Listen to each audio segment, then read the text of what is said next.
Hi. Hello. Hello, everyone.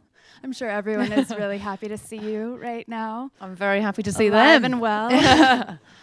I'm going to give a short little intro of Ruth Wilson, even though I'm sure you're all very familiar with her. But two-time Olivier Award winner, Golden Globe winner, Tony Award nominated actress. You are well known for your role of Alison in The Affair, Alison Luther. You can be seen as Caroline Ayres in The Little Stranger. You were on Broadway in Constellations, for which you were nominated for a Tony. You will soon be on Broadway again in King Lear, which is incredibly exciting. What haven't you done? You're a amazing. comedy? Yeah. My Good manager's point. over there. I'm trying to get her to get me one. Yeah. I've been very lucky. I've had an amazing run of roles and in different forms, whether it's on stage or in film or TV. So no, I've been incredibly lucky and great parts to play. And a lot of them are characters named Alison. I know, it's a bit weird. I've played Or two Alisons and two Alices. I was playing literally last year. I think I played all of them, and it was really weird. And I won't take another job with an Alice part. I refuse to. I can't do it anymore. It's making me go mad. You heard it here first. They're all a bit mad as well, which is It happens though. I mean, but that's actually let's not start. that often. Not that many parts. Well, I let's know, start it's strange. though. Not just that you play characters named Alison, and they're not usually in comedies, but you do play some of the more complicated, fully realized women characters that I think, I've seen, whether it's in television, film, on the stage.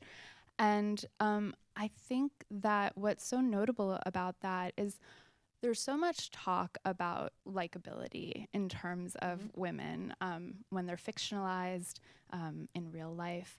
And I think it's really brave to be portraying these women where likability isn't a factor. It's about this fully realized human experience. And I wanted to talk to you a little bit about that and what you like about doing that, what's challenging, and how you come to these roles. I think for me that I think they are more likable for that reason. I mean, I sort of find characters fascinating. I think we can sort of encompass everything. I mean, all of us are capable of doing good, bit dodgy things, and I think that's what's human. It's the capacity of a human being, really. So for me, it's being able to find all those facets when you're playing someone. And so if someone on the page comes across as essentially really good, then I'll look for the dark side in that. Or if they're essentially really bad, then I'll try and find the humanity in that person or the reasons why they act in the way they do. And that's only me trying to understand it and then trying to connect that to an audience so that it becomes, it's more fascinating for me to play, but also it's more like for you guys to watch. You can try and get a few more layers from what that character is doing or from what that piece is about. Yeah, I mean, I think that obviously that's what a good actor brings to a role, those different facets, multi-dimensions. And I think, sometimes a lot of that relies on how the character is written. But I wanted to talk a little bit about Alison because I find the character arc of all of the four main characters in The Affair, but particularly with Alison, and what is particularly on display in the episode that everyone just watched, is that you are able to play this one person in so many different ways. You're able to take someone who might on the surface be seen as just a victim of fate, of men, of herself, and actually give her a really specific kind of strength. And I wanted to ask you a little bit about how you did that, how you found that, and how you have that through line, even as she's seen by all these different people. I think that you brought that strength to her throughout. Yeah, it was when I took the job, it was a really I mean, I was fascinated by the conceit of the job because it allowed me to play both sides of a character and more sides. But you had essentially his point of view and her point of view, which for me was a brilliant challenge and also really exciting. And you get to see that in quite clear, defined ways, you know. And it was quite bold in that first season. It then became more subtle as that went on. But for one thing, for me, which was really vital, was that, you know, it was about the grief of this child and the loss of this child that was kind of that defining moment or defining piece of the puzzle about Alison. And I knew that I didn't want that to get shortchanged. It was really vital for me that is how she's defined. I mean, anyone I know, and I know I've got 3 very close, I've got both my godmothers lost their children. And I spoke to them both about it because for me, it was vital that you serve that story. If you're going to put a dead child on screen, you really need to serve those people's journeys. And so it was important for me that she had to be defined by that grief, that she would never be the same again, that she always had one foot partly with her child, her dead child, and that she was living in a slightly nether world or other world because of that. So I think that kind of that was definitely an energy thing about Alison, I felt, in her own perspective, that she was kind of burdened by this slight fog, actually. Yeah. But there's a strength to that, and I want it the same way. Both my godmothers are incredibly strong women and have come through it. And one of them did help out with other people that suffered the same thing. And so I think Sarah had taken that. I told Sarah about that, and she'd taken that on board as a sort of what's the future of Alison and how can she take this very negative thing in her life and make it a positive. I wanted her to find strength, and I wanted her to be somehow empowered. You know, I don't want to play a woman who's passive and who's just doesn't, you know, hasn't got or isn't kind of some way in charge of her own life. And even if fate has dictated some sort of version of life for her, I needed her to fight against that at any chance she could. Yeah. So that was kind of when we had the scripts, it would be me fighting against it sometimes, against the fate.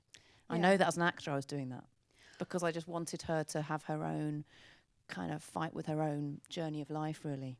Well, you know, and I think it's kind of about wanting to redefine what we assume the fate of a woman like that is. Yeah. And I think we're so culturally used to the idea that these women are punished. And it's so important to fight against that in any way. Because punishment, it seems like a leftover vestige of patriarchal Exactly. BS. And it was, and also it was interesting when I took the job also, you know, I thought it was a love affair, to be honest. Like in the first season, it felt like a love affair. It definitely wasn't by the end, but I kind of felt that was, for me, it was about telling the other story of an affair as well, that, you know, like you say, those characters would usually get punished and you want to punish them in some ways. But if it really happened, 2 people had an affair and they were both madly in love with each other, and their partners weren't bad people, then that's drama in itself. That's a major, interesting conflict, and something that often happens. Absolutely. So I didn't want to put them in a box as bad people or that people that we should judge. Yeah. And also, obviously, as an actor, you can't judge the people you play. You have to endow them and understand them every way you can. So for me, again, it was trying to tell that story, that the story of I wanted the audience to fall in love with these people and want them to be together, despite if they had their own judgments about what they were doing. Yeah. Well, it seems like that's really one of the most exciting parts about acting, is getting to remove our ideas of morality and fairness because you're telling a story. You're not passing judgment. And also it's that thing, it's trying, if ever possible, to try and change people's views or make them challenge their own views.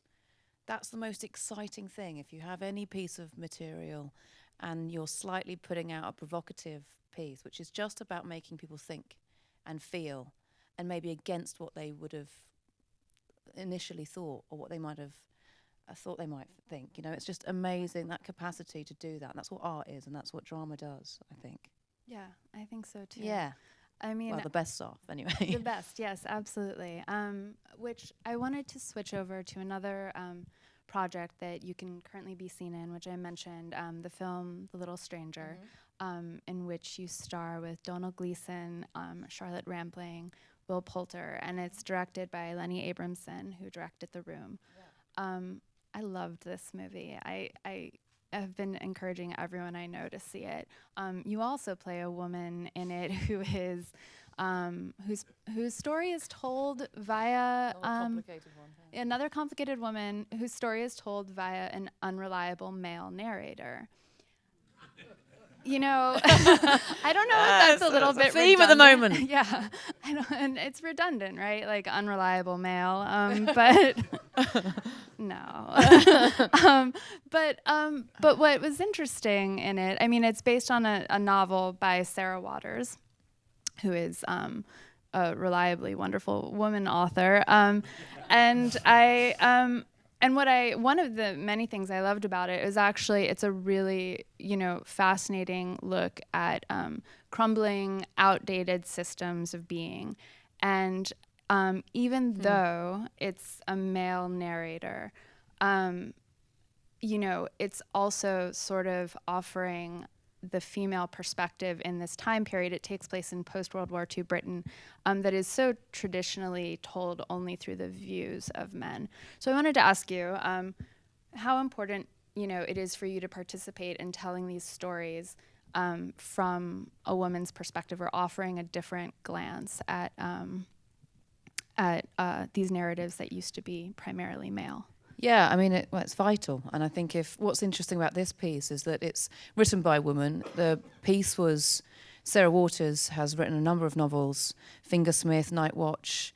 They're often lesbian-based, and she's very famous for that, and provocative, has been for a while in our country for that. This isn't. This is from a male. It's the first perspective that she wrote from a male point of view, and it's set. Also, most of her books take place in the Victorian era, and this is post-war. And it was a really interesting time of history because, of course, women during the 40s and during wartime went off and had male-dominated jobs because the men were all at war. So they had tasted freedom, they had economic independence, they had things they'd never had before. And then suddenly, post-war, thrust back into their sort of female roles. And certainly this character, she's part of the aristocracy, which is also falling apart. And so she's sort of thrust back into these social dynamics and hierarchies and patriarchy that exists. And she's burdened by it and claustrophobic and feels like she has to conform and hates it and doesn't really understand doesn't really understand it herself, I don't think, until the final few beats of the film when she makes a decision and then something bad happens to her. I keep getting killed off by angry men. I have died at the hands of a few angry men recently. It's not great. But just saying something, maybe. But no, I think it's really important to show these characters and these.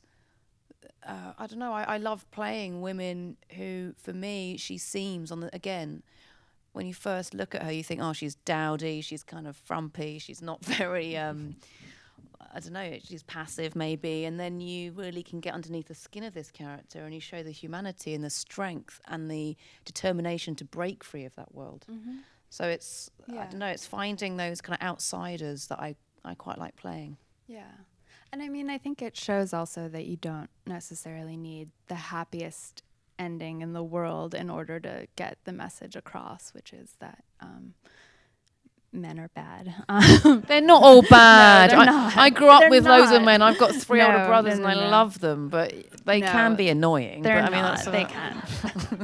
Yeah. I actually did want to shift gears to another woman's story. You're telling, which is the story of your grandmother. Yes. It's an upcoming BBC series, Mrs. Wilson, and you star and executive produce. Yeah. So I would love for you to talk a little bit about the story and what it was like bringing it to life. Yeah, it's going to be out here on Masterpiece as well. Okay. So that's going to be next year. It was probably the hardest thing I've done, I have to say. It was it's a story about my grandmother and my grandfather. And my grandmother left a memoir for us when she died. And in that, she describes her relationship with her husband, who turned out to be not the man she thought he was. And he was a spy in the interwar years. He wrote 27 spy novels, and he had 4 wives, from which he never divorced. And they never knew about each other, and he had kids with all of them. He's some kind of man, isn't he? I never met him. I wish I did. I had a few questions for my grandfather, but he died when my dad was 18, so a long time ago. But my grandmother then, in reality, she found out about 1 wife because she went through all the details and she realized that she wasn't the official widow. And she had to organize the funeral. And I mean, it was terrible. And during that period of the 1960s, incredibly shameful. And the stigma attached to that would have been horrific. So she only found out about 1. And then we since her death, which was about 10 years ago, 2 more of the wives their kids came out of the woodwork. So we had this incredible story. And my dad met all his half-sisters and half-brothers. And we had a big family union where we all had name tags. It was like son of, daughter of. It was bizarre. and kind of amazing. And the age range of the kids is now 97 down to 60. 2 have passed away, but the others are all still here. And it's kind of amazing. And everyone has been incredibly supportive. I mean, I sort of started telling people the story. And oh my God, it's amazing. And then everyone kept saying, you have to make that into a drama. And because I'm the only one in the industry, or, they were like, you have to make it into a drama. And I did, just, kept talking about it. And eventually it sort of just happened. And I'm dead proud of it. I think it's like it was one of the hardest things to do because I was playing her and I couldn't remember her voice. I couldn't remember things about her. Mm-hmm. And I had that fine line of, am I playing her or playing a version of someone, a woman who's, because it's an extrapolated version of her story. I thought, let go of her. Just play this woman. Another Alison, by the way. Another Alison.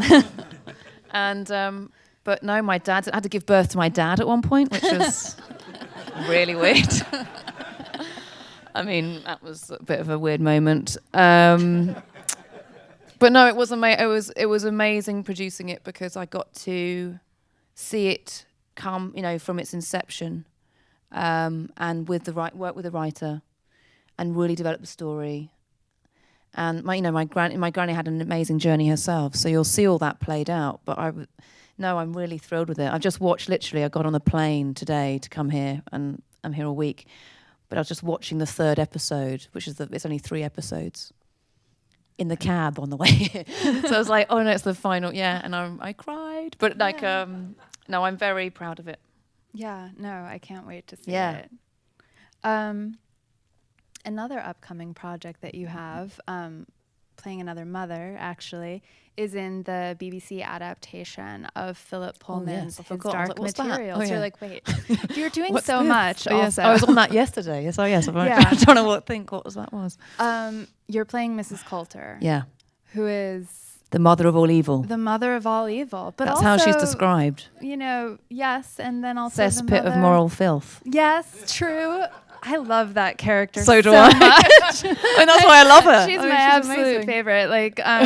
But so she is. She's the mother of all evil. Yeah. And I was thinking about, whatever. I was thinking about her and about Alison and about how both of them sort of subvert our idea of the maternal archetype, which I find really fascinating. And I wondered if that was something that attracted you in any way, just sort of getting to play around with this stereotype of what a mother is supposed to be, which is also related to what a woman is supposed to be. Yeah, I'm sure. I mean, you've probably identified something I didn't think myself, but yes, I mean, I'm always, I suppose, looking for characters that do subvert the norm. And I mean, they're so different, these two, but yes. In the same way, we don't often get to really dig into a character, a mother who's lost a child, who's now childless. Mm-hmm. And this is a mother who's neglected her child and is doing things to children, which is really very cruel. And she kind of enacts all her inner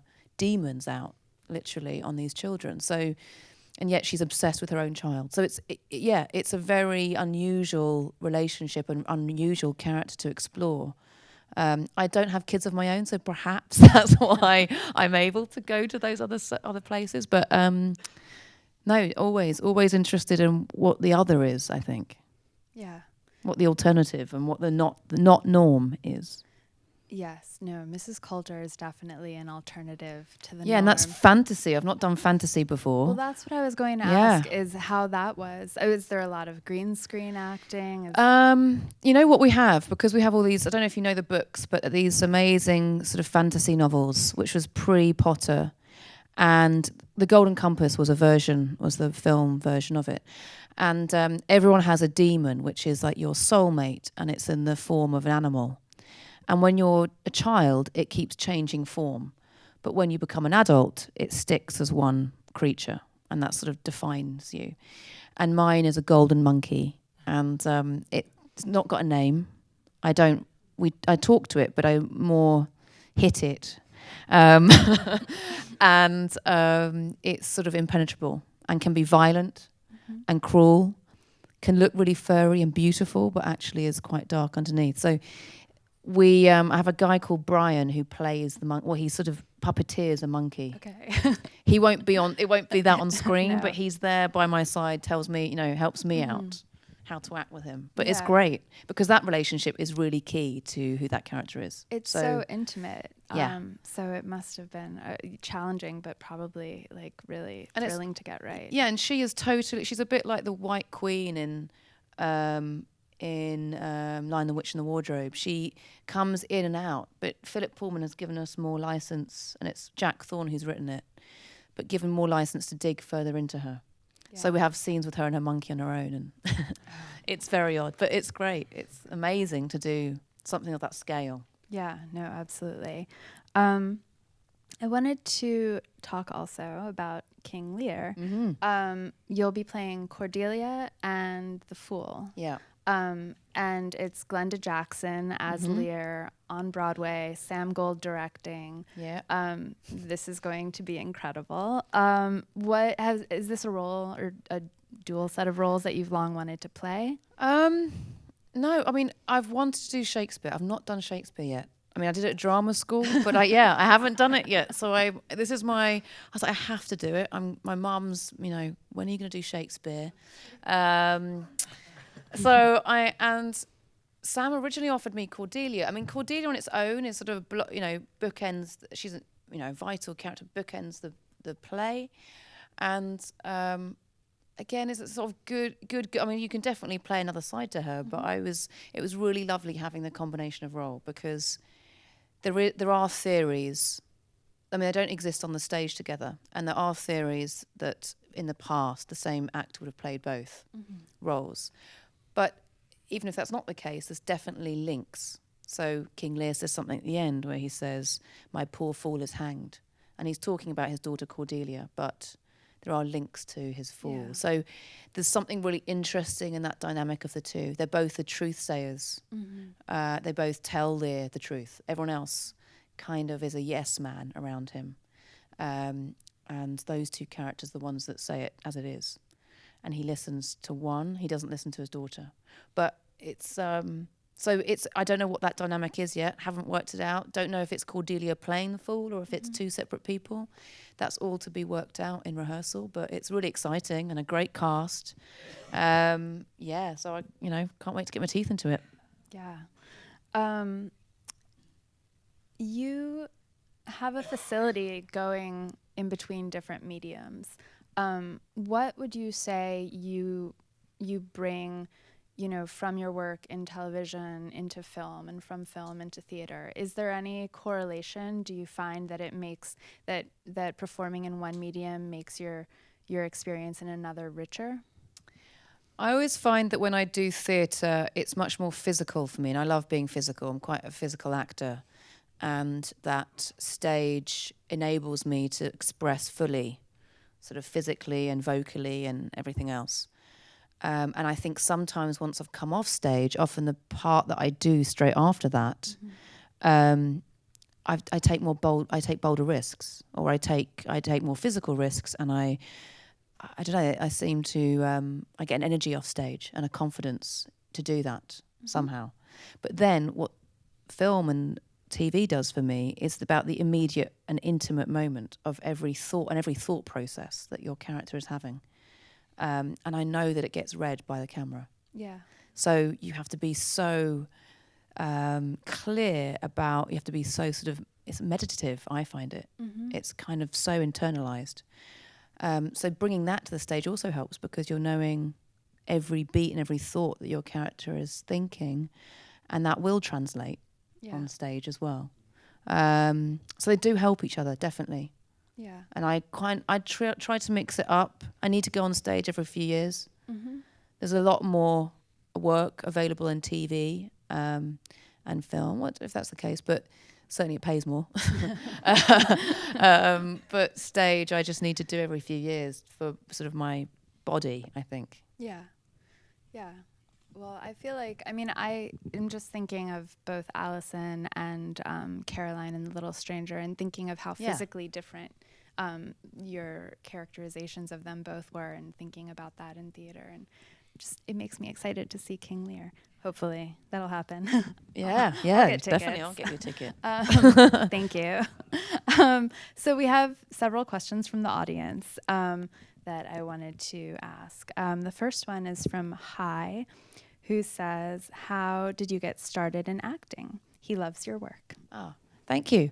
Well, how did I get started? Oh, I don't know. It was a long process. I never really know the exact moment, to be honest, but my mum, I had three older brothers, the four of us, and my mum needed to get us out the house. So we all started doing acting club. And I think I just saw the magic of stage and magic of seeing my brothers on stage and make-believe world and fantasy. And I don't know, I think it's when I fell in love with it. Yeah. And I think there's some magic between audience and actor, which I think is kind of sublime, and in this day and age even more important that we have live audience and that interaction. And I think about the community and commune of like a group of people all believing in make-believe is amazing. So I think that's when I fell in love with it, and then after that I took a long time to actually decide and admit that I wanted to be an actor. I felt a bit embarrassed by it. I don't know why. And then eventually I went to drama school, and it all worked out from there, luckily. Yeah. Well, luck and lots of talent. So and hard work and all that stuff. Hard work. This next question is from Sarah, who asks, how do actors like yourself and Dominic West and Damian Lewis achieve such natural, easy American voices? She says no one would ever know you are all you all speak in a native British tongue. You achieve this wonderfully. Oh, that's very sweet. A lot of hard work, and it's on me and Dominic. I remember someone saying, I think it was I don't know, there's an actor over here who does. I can't remember. Anyway, they said basically 50% of your performance is trying to remember your accent, which it pretty much is. You've always got an R coming up, or like a vowel sound that you can't get your head round. And Dominic and I had slightly different things that we would sort of do that would, not wrong, but they would just kind of didn't sound right. So he would have some issue, I have something else, and we'd end up like he'd lose his tongue down his throat doing an R, like, we'd sort of start laughing in a scene because we'd lose it sometimes. But it takes 4 years of doing it. You hope you get something. But I love doing accents because I love it. Just takes you somewhere else entirely. And actually found that with The Affair, weirdly, not speaking in my own voice was just, it opened up something. It liberated me on some way. Which, there's no performance that I've done like that in my own voice. It kind of opened it up, or I don't know what it did, but I think accents do something to you straight away. They kind of bring out a place and a time and make you use your face and like whole body in a different way. This is the last question. It's from Barbara. And it's sort of a two-part question. But the first part is, how did you come to King Lear, which I kind of talked about a little bit. So the second part is, do you have a ritualized routine before you tape or perform? And if yes, what is it? No, I don't really. I started doing that, doing a play, and I had like a ritual. It'd be like have my cup of tea, do my thing, and I decided that I didn't want to get into having rituals at some point. I decided when I did Anna Christie at the Donmar, I decided, because I had to go on every night and it was scary and it was my first sort of big lead, and I remember thinking, and all the other cast had already been on for like 10 minutes, so I was coming into something. And I just thought, you know what? No, I'm not going to do anything the same. Jude Law was in it, and he had this really intense, exactly the same ritual every night, like doing press-ups, doing like stuff, like. And I was like, I'm not going to do any. Listen to the same music. I was like, I'm not going to do anything. I'm just going to see what happens. And ever since, I've been the same. Mm-hmm. I sort of feel like I don't want to get stuck in that is going to what makes a good performance. I just have to breathe and like listen to the audience. And if it's been raining or if it's been like, people react differently, and everyone's energy is different. And it's like, okay, it's going to be a different performance tonight. It'll be interesting. Yeah. So I've decided that's what I do. Not to have a ritual is my ritual. On that note, thank you so much for everything tonight, Ruth. This was wonderful. Thanks for having me.